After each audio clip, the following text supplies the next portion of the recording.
bugun kameraga qarab gapirish challenjimni 13 kuni. Bugun men yaqinlarimga ko'p beradigan savol, ya'ni siz nimaga hayotda boshqa odam, Instagramda boshqa odam va namoz o'qib ibodat qilganingizdan keyin boshqa odam bo'lib qolasiz deyishadi.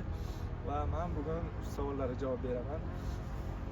Hayotda boshqa odamman chunki yaqinlarim bilan bemalol kulishib, hazillashib, gaplashib ketaman va hayotda qaraganda men seryoznroq ko'rinishim mumkin, chunki bu hamma erkaklarga xos bo'lgan xususiyatlardan bittasi.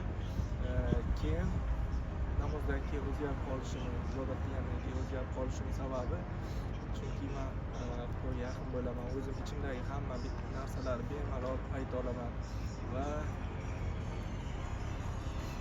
o'zimni refresh qilgandek bo'lib qolaman.